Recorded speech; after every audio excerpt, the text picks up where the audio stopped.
wabarakatuh. Waalaikumsalam warahmatullahi wabarakatuh. Alhamdulillahirabbil alamin. Wassalatu wassalamu asyrofil anbiya'i wal mursalin wa alihi wa sahbihi ajmain. Amma ba'du. Bersyukur kepada Allah Subhanahu wa taala, kita masih diberikan banyak kenikmatan dan salah satunya adalah nikmat sehat sehingga kita dapat berkumpul di ruangan ini dalam kondisi sehat walafiat. Selawat serta salam saya sampaikan kepada junjungan kita Nabi besar Muhammad Sallallahu Alaihi Wasallam yang telah memberikan kita banyak petunjuk, dan semoga kita istiqomah sebagai kaumnya hingga yaumil akhir kelak. Hari ini adalah pertemuan keempat kita pada mata kuliah perilaku organisasi. Sebelum saya menyampaikan materi, ada beberapa hal yang perlu saya sampaikan terkait tentang mata kuliah kita,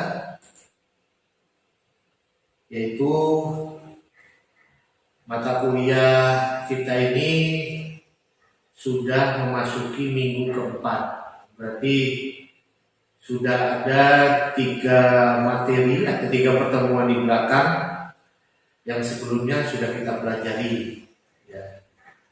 Jadi saya sekedar mengingatkan bahwa materi di awal kita sudah bicara tentang konsep dari perilaku organisasi itu sendiri, ya.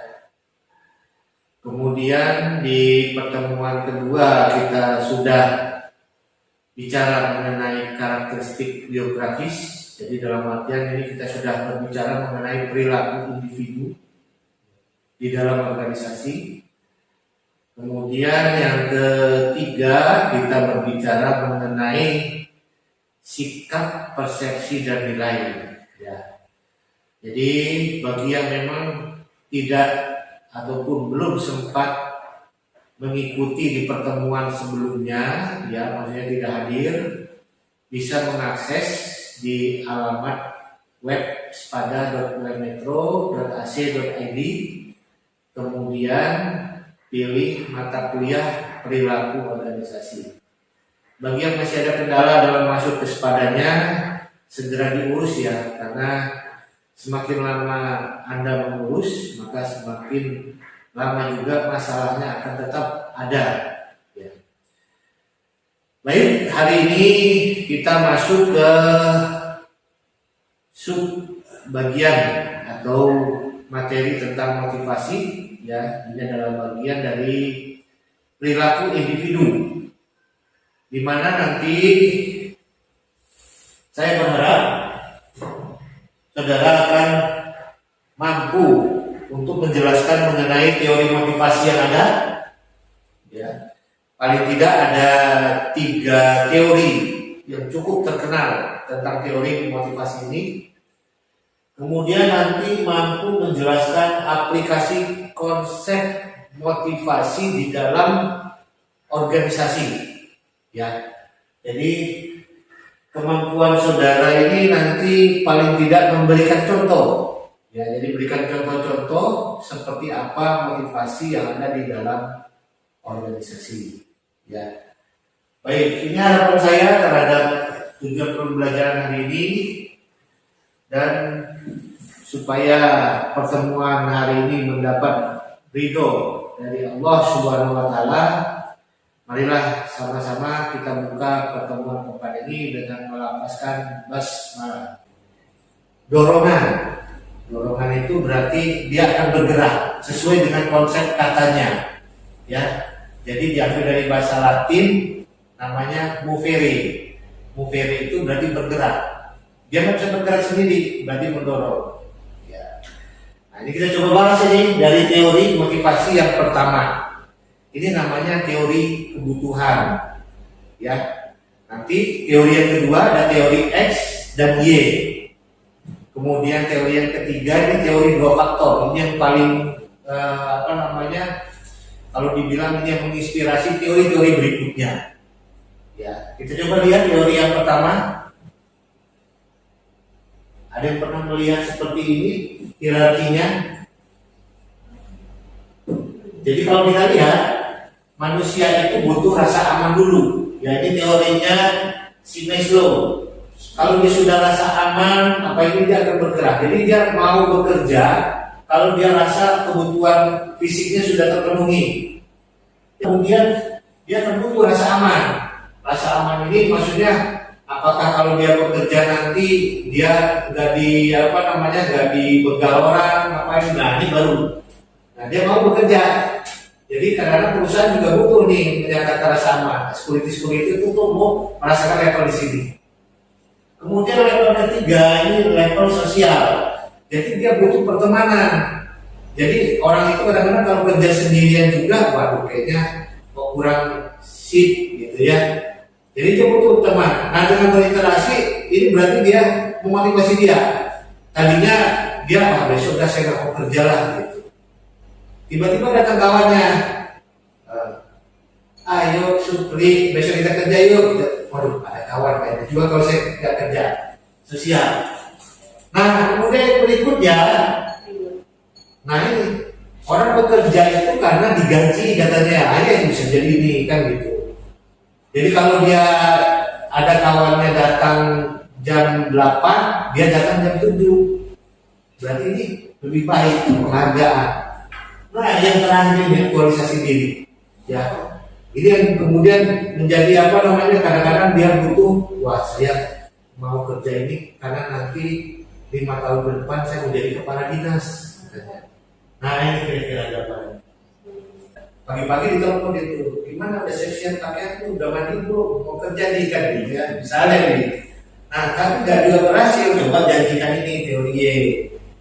Oh nanti kalau bekerja kira-kira udah 5 tahun, dapatlah mobil gitu ya, walaupun Avanza juga lumayan. Nah ini teori. Baik, sampai di sini ada yang belum dipahami? Jadi teori ini satu kesatuan antara punishment sama reward ya Pak? Itu kedudukannya sama enggak Pak? Seharusnya dipisahkan. Jadi kalau ini cenderung ke punishment-nya terus apa punishment gitu. Pokoknya ini hukum, pikiran di dalam situasi kata itu menghukum aja. Tapi kalau yang di sini ini reward. Nah ini yang dialami organisasi Muhammadiyah. Mereka menghilangkan ini teori E, mencoba ke teori Y. Jadi mengurangi reward, bukan menghukum tapi mengurangi reward. Kan gitu ya, kalau kita datang jam 8 kita nggak dapat apa-apa. Tapi kalau datangnya jam 7.30 dapatnya ya, tahu saya baru barangkali yang bisa gitu nanti. Ya, nah jadi gitu. Baik, kita mulai saja. Sebelum ini masuk, saya akan menampilkan dulu ada sebuah gambar ini. Ini gambar apa ya kira-kira ya? Orang stres. Ya. Kalau kita lihat suasananya ini adalah suasana orang bekerja. Ya. Nah, sekarang coba kita bandingkan sama yang ini. Nah, ini apa yang kira-kira ya? Istirahat. Udah mumet soal kerja Pak. Orang kerja juga tapi kok kelihatannya bahwa orang ini udah tidur kelelahan. Nah ini apalagi kalau kita lihat, nah ini lagi ngapain ini? Main dong. Ya, jadi kalau kita lihat kembali ke materi kita, berarti kita akan lihat motivasi itu dari sisi pengertian pertama aja dulu. Ya. Jadi kita mau lihat dulu apa yang dimaksud dengan motivasi. Tadi saya dengar udah ada suaranya. Coba silakan Harum. Baik Pak, setahu saya motivasi itu adalah dorongan dari jiwa untuk melakukan apa yang kita inginkan dengan tujuan yang kita ingin capai. Oke, terima kasih. Berarti saya ambil kata kuncinya dorongan. Ya. Nah, kalau kita lihat, ya, berarti dorongan itu berarti dia akan bergerak sesuai dengan konsep katanya. Ya, jadi diambil dari bahasa Latin namanya movere. Movere itu berarti bergerak. Dia nggak bisa bergerak sendiri, berarti mendorong. Ya. Nah, ini kita coba bahas ini dari teori motivasi yang pertama. Baik, sampai di sini barangkali saya coba sedikit mereview ya dari tiga teori tadi ya. Jadi barangkali sebelum saya kayaknya nggak enak lah saling menunjuk ya. Nah, kalau pertanyaannya sederhana, kalau misalnya ya si pegawai ternyata dia sudah merasa bahwa saya ini udah punya rumah, terus sudah punya tanah, ya. Kira-kira cara motivasinya seperti apa kira-kira?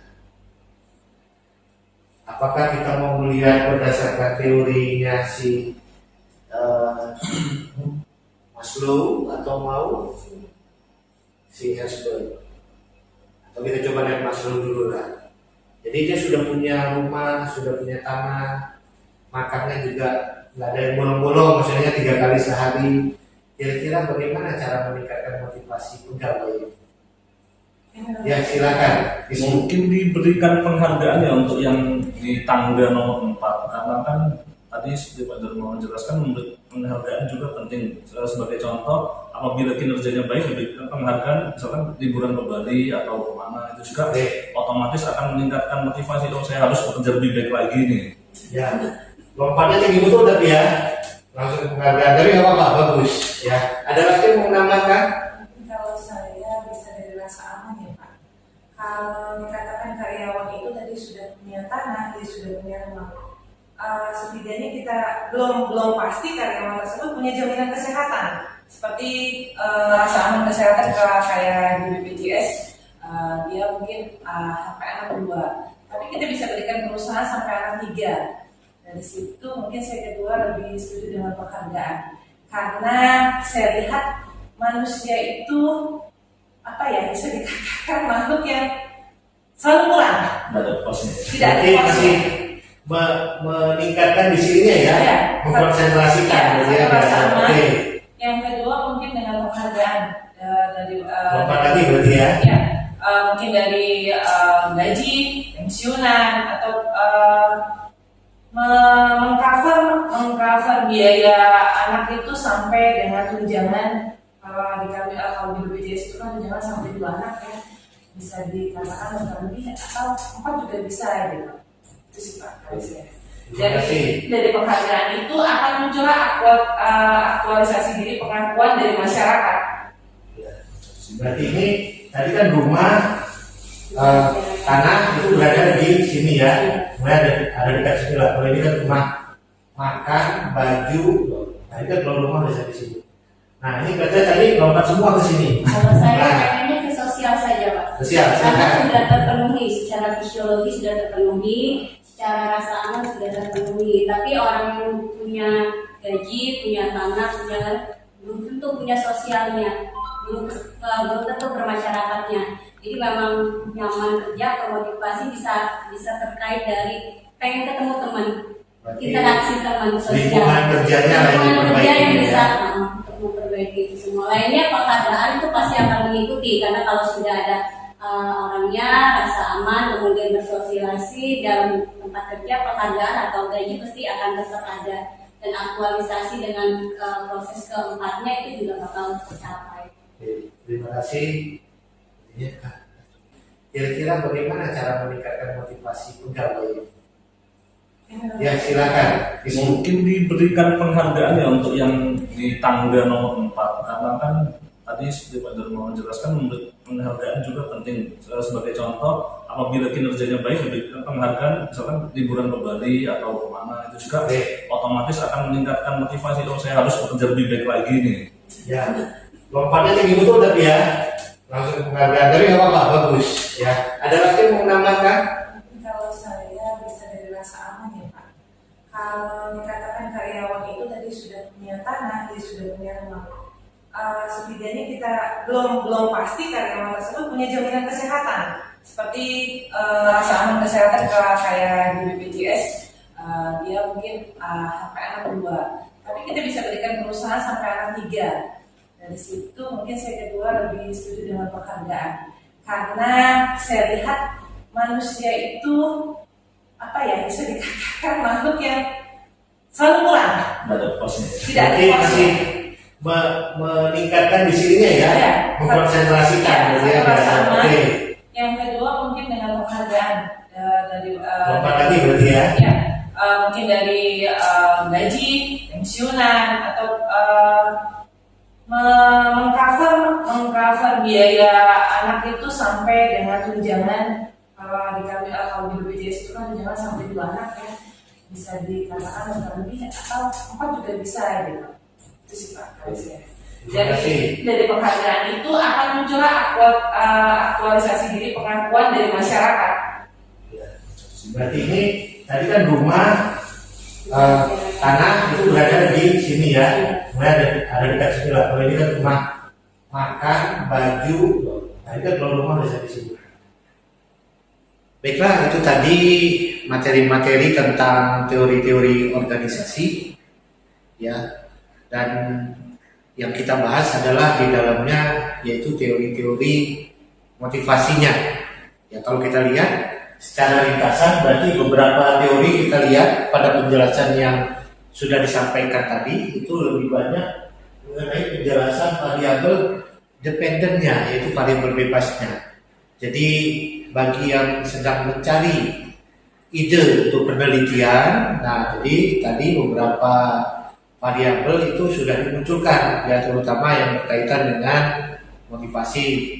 Nah, cuma yang menjadi titik tekannya harus dilihat juga ya kekuatan prediktifnya nanti. Karena memang posisinya pada setiap teori-teori ini perlu dilakukan juga paling tidak ya uji coba lah untuk kekuatan dari prediktifnya ini. Ya, ini gambaran tentang materi teori motivasi. Ya. Tadi saya dengar udah ada suaranya. Coba silakan Harum. Baik Pak, setahu saya motivasi itu adalah dorongan dari jiwa untuk melakukan apa yang kita inginkan dengan tujuan yang kita ingin capai. Oke, terima kasih. Berarti saya ambil kata kuncinya dorongan. Ya. Nah, kalau kita lihat, ya, berarti dorongan itu berarti dia akan bergerak sesuai dengan konsep katanya. Ya. Jadi diambil dari bahasa Latin namanya movere. Movere itu berarti bergerak. Dia nggak bisa bergerak sendiri, berarti mendorong. Itu kedudukannya sama dengan Seharusnya dipisahkan. Jadi kalau ini cenderung ke punishment-nya terus apa punishment gitu. Pokoknya ini hukum pikiran di dalam situasi tanah itu menghukum aja. Tapi kalau yang di sini ini reward. Nah ini yang dialami organisasi Muhammadiyah. Mereka menghilangkan ini teori E, mencoba ke teori Y. Jadi mengurangi reward, bukan menghukum tapi mengurangi reward. Kan gitu ya. Kalau kita datang jam 8 kita nggak dapat apa-apa. Tapi kalau datangnya jam 7.30 dapatnya ya. Tapi saya baru barangkali yang bisa gitu nanti. Ya. Nah, jadi gitu. Ini karena kenapa? Karena sudah terbukti bahwa teori E bukan membantah, tapi melanjutkan teori Y. Jadi motivasi itu akan lebih banyak lagi. Kita coba lihat Mas Rul dulu lah. Jadi dia sudah punya rumah, sudah punya tanah, makannya juga nggak ada yang bolong-bolong, maksudnya 3 kali sehari. Kira-kira bagaimana cara meningkatkan motivasi pegawai? Ya silakan. Mungkin diberikan penghargaan ya untuk yang di tangga nomor 4, karena kan tadi seperti Pak Darmawan menjelaskan penghargaan juga penting. Sebagai contoh, apabila kinerjanya baik diberikan penghargaan, misalkan liburan ke Bali atau kemana, itu juga otomatis akan meningkatkan motivasi. Dong saya harus bekerja lebih baik lagi nih. Ya, lompatnya tinggi betul tapi ya langsung penghargaan dari nggak apa-apa, bagus. Ya, ada lagi yang mau menambahkan? Kalau saya bisa dari rasa aman ya Pak. Kalau dikatakan karyawan itu tadi sudah punya tanah, dia sudah punya rumah. Setidaknya kita belum pasti karyawan tersebut punya jaminan kesehatan. Seperti rasa aman kesehatan kalau saya di BPJS, dia mungkin sampai anak 2. Tapi kita bisa berikan perusahaan sampai anak 3. Dan Dari situ mungkin saya kedua lebih setuju dengan penghargaan, karena saya lihat manusia itu apa ya, bisa dikatakan makhluk yang selalu kurang, Nggak ada posnya. tidak ada Berarti porsi. masih meningkatkan di sininya ya, Iya. mengkonsentrasikan Iya, berarti ya. satu rasa aman. Oke, Yang kedua mungkin dengan penghargaan dari lompat lagi berarti ya. ya, mungkin dari gaji, pensiunan, atau mengcover biaya anak itu sampai dengan tunjangan. Kalau di kami kalau di BPJS itu kan tunjangan sampai 2 anak ya, bisa dikatakan lebih atau 4 juga bisa ya gitu. Itu sih Pak kalau saya. Terima kasih. Dari penghargaan itu akan muncul aktualisasi diri, pengakuan dari masyarakat. Berarti ini tadi kan rumah, tanah itu berada di sini ya, kemudian ada dekat sini lah. Kalau ini kan rumah makan, baju, nah itu kalau rumah bisa di sini. Nah ini berarti tadi lompat semua ke sini. Kalau saya Nah, pengennya ke sosial saja, Pak. Sosial, Karena silakan. sudah terpenuhi, secara fisiologi sudah terpenuhi, secara rasa aman sudah terpenuhi. Tapi orang yang punya gaji, punya tanah, belum tentu punya sosialnya, belum tentu bermasyarakatnya. Jadi memang nyaman kerja, termotivasi bisa terkait dari pengen ketemu teman, Berarti interaksi teman sosial. lingkungan kerjanya yang Lingkungan kerja diperbaiki yang ya. bisa untuk memperbaiki itu semua. Lainnya penghargaan itu pasti akan mengikuti, karena kalau sudah ada orangnya rasa aman, kemudian bersosialisasi dalam tempat kerja, penghargaan atau gaji pasti akan tetap ada, dan aktualisasi dengan proses keempatnya itu juga bakal tercapai. Oke, terima kasih.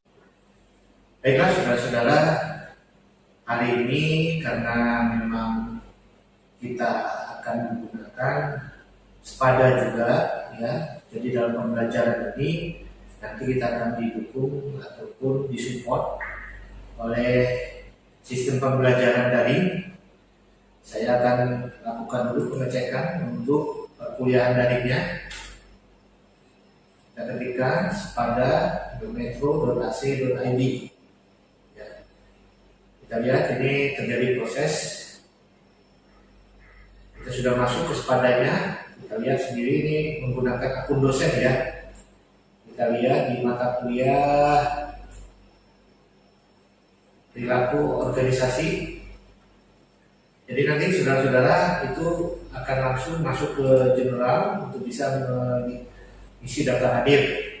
Kita cek siapa saja yang sudah mampu mengisi daftar hadir.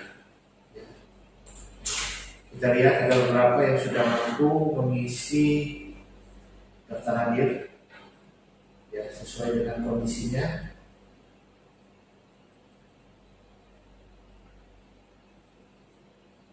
Kemudian untuk materi, saudara bisa melihat bahwa di pertemuan keempat pembahasannya adalah motivasi. Kemudian di sini ada 6 aktivitas yang harus dilakukan, mulai dari mengisi daftar hadir tadi, mengunduh materi pertemuan keempat dan materi keempatnya. Kemudian kita nanti ada kuliah daring dengan Zoom-nya sesuai dengan waktu. Materi silakan dibaca, ada 5 link yang saya sediakan. Kemudian nanti ada kuis, ini kita selenggarakan via Kahoot, ya, aplikasi K3. Dan di dalamnya juga ada forum diskusi pertemuan keempat. Ya, jadi saya rasa untuk support ini sudah cukup baik, ya. Dan nanti di dalam materi ini juga saya akan memberikan motivasi ke saudara-saudara, ya. Karena di bahasan berikutnya kan ada mengenai bahasan tentang stres, ya. Kita lihat bahwa ada video yang saya tampilkan. Nah, di dalam video ini akan terlihat bagaimana motivasi ini sebenarnya bisa mampu mengatasi stres. Sambil kita lihat videonya, saya juga akan memberikan gambaran-gambaran. Contoh dari sebelah saya. Jadi di sini disebutkan bahwa bagaimana kondisi stres itu terjadi dengan perumpamaan. Ya. mengangkat segelas air. Kita lihat presentasinya secara otomatis. Nanti akan kita lakukan pembahasan.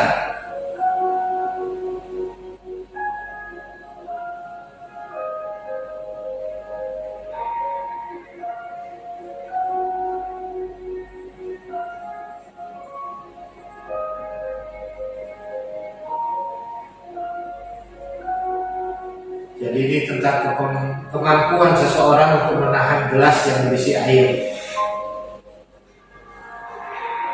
Ternyata kalau semenit tidak ada masalah, tapi kalau seharian lumpuh. Itu kira-kira perumpamaannya. Jadi bukan menghitung dari beratnya, tapi semakin lama karena menahannya.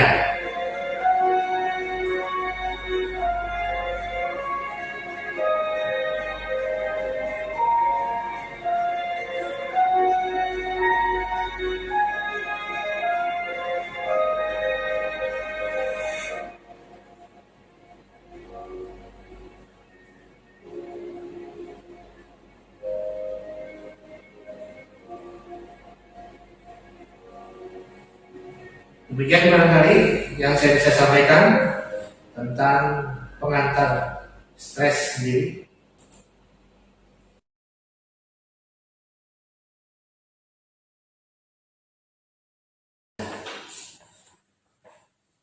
Demikianlah saudara-saudara, tadi materi atau pemaparan yang sudah saya sampaikan. Jadi hari ini adalah materi motivasi, sudah kita lewati bersama. Tadi sudah disampaikan teori-teori motivasinya juga, dan kemudian di akhir tadi sudah kita dengan diskusi bersama. Saya rasa pemahamannya cukup lah. Tapi supaya pada saat penutup ini saya juga merasa bahwa saudara sudah paham, barangkali salah satu di antara saudara ada yang mau menyampaikan kesimpulannya. Silakan. Saya Pak. Silakan.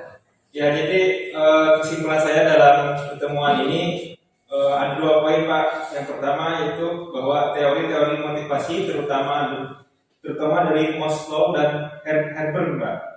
Nah, khusus teori 2 faktor yang menjadi rujukan dari teori-teori selanjutnya, khususnya berkaitan dengan motivasi intrinsik dan ekstrinsik. Terus kesimpulan saya yang kedua itu aplikasi konsep motivasi di dalam organisasi yang menimbulkan variabel baru, yaitu lingkungan kerja dan partisipatif karyawan yang menimbulkan 3 variabel Pak. Oke, terima kasih Mas Banas. Jadi kesimpulan sudah disampaikan. Bagi yang memang kurang menyimak atau catatannya kurang cepat, itu dapat mengakses di spada.metro.ac.id dengan mengklik mata kuliah perilaku organisasi. Ya. Terus kemudian jangan lupa setelah ini nanti ada tugas yang memang sudah disampaikan di Spada, bisa dicek kembali. Dan tadi ada sedikit kuis, itu hanya sekedar evaluasi saya pribadi untuk perkembangan lebih lanjut. Dan saya rasa pertemuan hari ini saya anggap cukup. Marilah kita tutup pertemuan hari ini dengan sama-sama melafazkan hamdalah. Alhamdulillah. Baiklah, saya sampaikan salam. Wabillahi taufiq wal hidayah. Wassalamualaikum warahmatullahi wabarakatuh. Waalaikumsalam warahmatullahi wabarakatuh.